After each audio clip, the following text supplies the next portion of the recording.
Bonjour et bienvenue sur cette nouvelle vidéo. Aujourd'hui on va parler actu, manga, animé, donc les mangas collector, les goodies, tout ce qui va arriver prochainement comme dans les mois et l'année qui suit.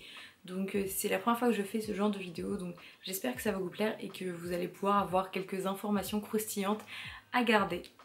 On va commencer tout de suite avec les animés qui vont sortir courant 2023. On a peut-être parfois pas forcément de date, mais en tout cas c'est des mangas qui vont être adaptés en animé ou des suites d'animés qui sont très attendues. Donc on va commencer tout de suite avec les suites d'animés qui vont sortir courant 2023. Alors il y a la suite de EQ, donc l'arc final qui va être adapté. Contrairement à ce qu'on pensait, ça ne va pas être un animé, mais ça va être deux films qui vont sortir courant été 2023 je dirais. Donc je vous laisse les visuels ici, de toute façon tout le long de la vidéo je vous mettrai des visuels ici ou là. Il va y avoir aussi la suite de Tokyo Revenger qui est très rapide parce que ça va arriver courant je pense hiver 2023. On a commencé à avoir des petites dates, on n'a pas la date précise mais voilà, ça arrive très vite, on va enfin pouvoir retrouver nos collégiens préférés. Sans oublier la saison 3 de Dr Stone qui va arriver printemps 2023. Donc j'ai très hâte et je sais que beaucoup de personnes d'entre vous a également très hâte de la suite. On va aussi avoir la suite de The Ancient Magen Sprite, donc moi je sais que je suis très contente qu'on va la voir, donc ce sera la saison 2 et j'ai trop hâte. Je pense qu'on va la voir début 2023, on n'a pas encore la date exacte mais ça a été réannoncé par Crunchyroll, donc voilà, c'est super cool. Alors je ne sais pas si vous connaissez La Rose de Versailles, c'est un manga qui est très connu, donc certains des mangas on dirait des romans, hein, mais pour les 50 ans, il va y avoir un film qui va sortir sur La Rose de Versailles qui va ravir les plus grands fans de l'œuvre et les fans de shoujo parce que niveau shoujo, on a été un petit peu mis à mal cette année. Ensuite, on va voir quelques animés qui vont sortir sûrement courant 2023-2024. On n'a vraiment pas du tout de date. Les autres, on avait la saison de sortie. Là, on a vraiment zéro date. Donc j'ai retenu Mashle, Kaiju numéro 8 et The Ice Guy and Cool Girl. Ensuite je voulais faire une catégorie sur les tomes collector qui allaient sortir et sur les coffrets d'intégrales de manga etc qui vont sortir. Je voulais mettre tout dans une partie mais en fait je me suis rendu compte en recherchant qu'il va y avoir énormément d'intégrales de mangas qui vont sortir, donc je vais vous les présenter. Donc déjà il va y avoir Chainsaw Man, l'intégrale de la première partie, donc là on peut déjà le précommander sur Amazon, donc c'est à 99 €. Il y a des ex libris, c'est un roman en plus. Donc ça va être sur le même format que les The Promised Neverland. Donc le format est en A4, donc parfois un peu difficile à ranger. Mais si ça vous intéresse et que vous n'avez aucun tome et que vous voulez acheter tout d'un coup, et bah vous pouvez le faire. Le 21 octobre, pour les fans de Death Note ou pour ceux qui veulent avoir Death Note mais qui ne savaient pas, il va y avoir un coffret intégral. On n'a pas encore le visuel, donc je vais vous présenter le visuel qu'on a, mais c'est pas sûr que ce soit le définitif, mais vous le voici. Je pense que pour les personnes qui ont vu l'anime, qui adorent et qui veulent acheter les mangas, vous pouvez vous pencher sur le coffret intégral, au moins vous aurez tous les tomes et c'est joli dans une mangathèque à exposer etc si vous êtes fan, ou pour ceux qui sont fans et qui veulent encore avoir en plus, pourquoi pas. Un autre coffret collector, et là il y en aura 4, c'est pour Demon Slayer. En fait il y aura 4 coffrets à 43 € il me semble, et en fait dans chaque coffret il y aura 6 tomes et du coup on peut avoir comme ça l'intégralité de Demon Slayer dans ce coffret un petit peu collector, et comme ça pour ceux qui veulent avoir plein de tomes d'un seul coup, pourquoi pas. Niveau manga, il va y avoir beaucoup de collecteurs qui vont sortir prochainement, donc il y en a qui vont sortir vraiment incessamment sous peu, donc dépêchez-vous de les précommander si ça vous intéresse. Mais il y en a d'autres, c'est dans beaucoup plus loin, donc vous avez le temps. Mais comme ça, plus vous précommandez tôt, plus vous êtes sûr d'avoir votre manga si ça vous intéresse et que c'est les séries que vous suivez. Tout d'abord, très bientôt, il va y avoir Solo Leveling, le tome 7, édition collector avec des acryliques. Donc vraiment un très beau collector. J'avais pas pris les autres collectors de Solo Leveling parce qu'ils ne m'intéressaient pas. Mais là, le fait qu'il y ait plein d'acryliques, je sais pas, ça m'a donné très envie. Donc voilà, ça va sortir le 21 septembre. Ce que je vais faire, c'est que je vais pas forcément, parce que j'ai pas tous les prix en tête ni marqués, parce que des fois les prix ne sont pas annoncés. Si j'arrive à retrouver les prix quand je monte cette vidéo, je vous les mettrai en barre d'infos. De toute façon, en barre d'infos, s'il y a des liens, je les mets et je vous mets les prix de ce que je sais et les dates de sortie si je les sais. On avait un tome collector pour Blue Lock, le tome 8, et le tome 11 aussi va avoir un tome collector, donc il sort le 7 décembre. Et voilà, donc on a juste la visuelle de la couverture, mais on n'a pas encore le contenu de ce collector. On va avoir deux séries qui vont avoir des tomes collector plutôt élevés. avec un prix quand même assez élevé. Donc le premier c'est l'édition Prestige de Jujutsu Kaisen 17 qui va sortir le 3 novembre à 34,95 €.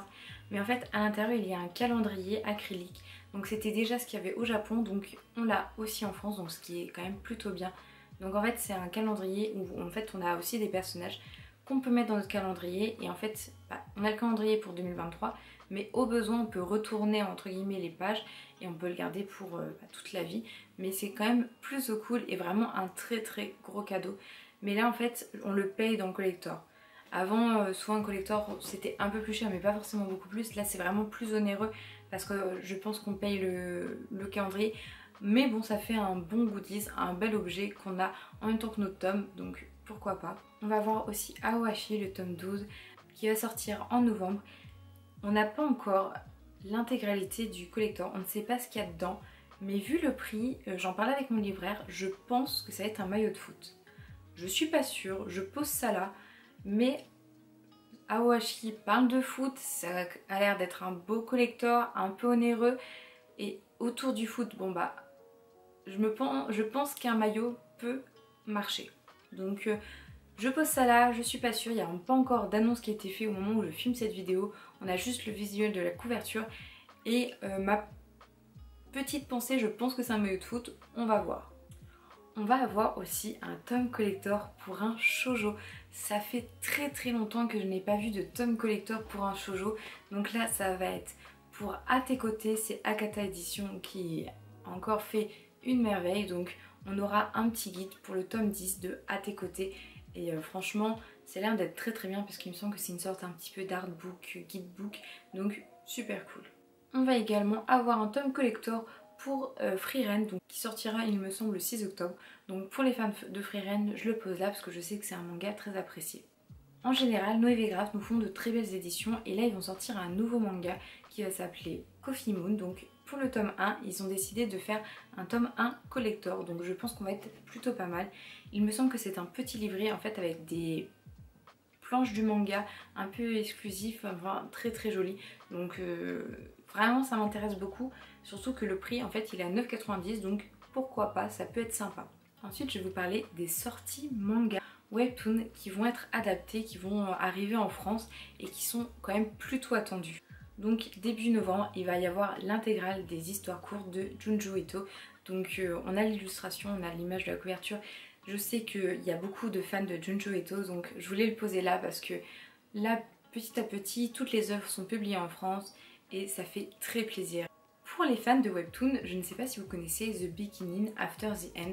Donc c'est un webtoon que j'avais lu, que je lis encore sur l'application Dailytoon et que j'aime énormément. Et en fait il va être publié en version papier. Donc voilà, donc ça va être trop trop cool. Donc là il faudra attendre, ça va être février 2023. Mais on a eu l'annonce, on est content, on la prend. Le 5 octobre, on va avoir deux sorties manga qui sont très très attendues. Tout d'abord Dandadan. Voilà, donc vous en avez sûrement entendu beaucoup parler, qui est très très attendu. Et pour les fans de shoujo, on va voir un nouveau titre manga shoujo qui arrive. J'ai vu les premiers chapitres en scan avant que du coup ce soit publié en France. Et vraiment c'est du très très lourd. C'est Ton visage au clair de lune, donc j'ai trop hâte. Donc je vous mets les visuels là. Et puis de toute façon je vous mettrai les liens Notigelon en barre d'infos pour que vous puissiez jeter un coup d'œil si ça vous intéresse. Comme ça vous aurez le résumé, etc. On va faire comme ça, je pense que c'est plutôt pas mal. Et Soleil Manga vient juste d'annoncer pourquoi attendre aussi un shoujo. Donc à voir ce que ça donne. Mais j'ai bien aimé la couverture, donc je ne sais pas encore ce que ça va donner. N'hésitez pas à me dire en commentaire, vous, les mangas que vous attendez qu'ils soient publiés en France. Parce que ça se trouve, ça me donnait aussi des envies. Ensuite, je vais vous parler des goodies qui vont sortir là prochainement. Donc déjà, pour Naruto, il va y avoir un coffret avec les 3 artbooks qui va sortir prochainement. Donc ce sera au prix de 46,50 €. Donc on est content. Parce que moi par exemple je n'ai aucun artbook de Naruto, donc pourquoi pas acheter les 3 d'un seul coup dans un beau coffret, ça peut être super sympa. Pour les fans de Black Butler, il va aussi avoir un artbook de Black Butler, donc moi je les ai en version japonaise, mais Kana va les sortir en édition française, donc c'est plutôt cool. Je ne suis pas extrêmement fan de figurines, mais j'ai vu qu'en 2023 il va y avoir de très belles figurines, dont quelques-unes que j'attends particulièrement. Tout d'abord pour Demon Slayer, il va y avoir des figurines, figure arts, donc je vous mettrai des visuels ici que je trouve vraiment très jolis. Et pour Spy Family, Sega va faire de très jolies figurines. Voilà, vous connaissez mon amour pour Spy Family, je suis trop contente. J'achète jamais de figurines, mais peut-être que là je vais me laisser tenter, ça me donne trop envie. Donc je vous mets encore un visuel juste ici. Je sais pas si vous connaissez le principe des Ichiban Kuji. En général c'est des loteries qui se font au Japon où en fait vous achetez des petits billets et de toute façon vous avez forcé d'avoir quelque chose. Ça peut être pour 12 € un porte-clés, mais pour 12 € ça peut être également une figurine. Et il va y avoir une Ichiban Kuji au Japon qui va se faire sur One Piece et les moments un petit peu marquants, je vais vous laisser des visuels juste ici. Elle a l'air magnifique et souvent quand les Ichiban Kuji marchent bien au Japon, elles sont exportées en France et j'espère vraiment qu'elle va y être parce que les lots sont magnifiques. Même une serviette, vu que c'est sur les moments un petit peu émouvants, les moments forts de One Piece, les scènes quand même marquantes et belles, ça donne très envie et c'est vraiment de très beaux objets. Ensuite, je partage souvent du coup sur Instagram les moments où il y a des goodies un petit peu via les maisons d'édition, par exemple pour l'achat de un tome offert, pour l'achat de 2 tomes, des cartes offertes ou des trucs comme ça. Donc n'hésitez pas à me suivre sur Instagram vis-à-vis de ça, au moins vous aurez ces infos là. Mais là je vous fais un petit peu un récap des derniers bons plans qu'on peut avoir avec les maisons d'édition. Déjà, Witch Watch, c'est un manga qui va sortir bientôt et pour l'achat d'un tome, on peut avoir un shikishi offert. Donc ça, c'est quand même plutôt cool. Ensuite, pour l'achat du tome 5 de Sakamoto Days, il me semble, on peut avoir des ex-libris quand même plutôt jolis et au nombre de 5. Donc c'est plutôt cool pour les fans de Sakamoto Days. On peut avoir un marque-page de À quoi tu joues Ayumu pour l'achat d'un tome, donc ça c'est aussi plutôt cool. Pour aussi l'achat de tome A Couple of Cocos, il me semble que c'est au moins un tome de ça et ensuite un autre tome d'une autre série de la même édition. On peut avoir un set de cartes aussi, donc c'est plutôt cool. Et pour l'achat d'un tome Spy Family, on peut avoir des marque-pages. Il y a certaines librairies qui ont encore pour l'achat de 3 mangas Kana, on peut avoir une serviette des éditions Kana, donc Moriarty ou Yozakura Family. Donc c'est pas sûr, moi je sais qu'ils en ont encore dans ma librairie, donc peut-être qu'il y en a encore chez vous. Ici pour la rentrée, pour l'achat de 2 tomes, dont un tome d'une série Kana, Hunter x Hunter qui est concerné, Shingen Aniki et Undead Unlock, on peut avoir des protèges mangas pour emmener ces mangas un petit peu partout, donc c'est plutôt cool. Je vous mettrai des visuels de toute façon juste ici. Et pour la rentrée également, aux éditions Kazé, on a encore le 2 mangas achetés, le premier tome d'une série offert. Donc pour ça, on peut avoir le premier tome de The Promised Neverland, Chainsaw Man, AQ et plein d'autres mangas, donc je vous laisse le visuel juste ici. Donc si on veut commencer un manga et qu'on va acheter par exemple les 3 premiers tomes, on peut prendre les 2 et 3 et puis on aura le 3e gratuit. Donc ça c'est le genre d'info qui fait plaisir. Donc j'espère que cette vidéo sur un petit peu les actus manga animés du moment qui vont arriver courant 2023 et puis sur cette fin d'année va vous plaire. Donc j'en referai aussi s'il y a des grosses actus qui arrivent, ça peut être intéressant en fait de vous informer dessus parce que c'est vrai que des fois on passe à côté de l'info et c'est un peu dommage. Donc des fois ça m'arrive aussi de passer à côté de l'info, donc n'hésitez pas à me dire en commentaire les actus que vous avez retenues, les sorties manga que vous voulez, les sorties animées que vous avez entendu qui allaient sortir et que vous attendez avec impatience. Je suis très heureuse quand je vous lis, quand on partage ces petits moments, je trouve ça juste super cool. Donc n'hésitez pas à vous abonner, à me suivre sur Instagram. C'est vrai que je vous en parle jamais, mais sur Instagram je fais quelques posts animés manga, mais surtout en story je relais beaucoup de choses. Donc si ça vous intéresse, n'hésitez pas à venir. Voilà, je vous souhaite une très bonne journée et surtout prenez soin de vous.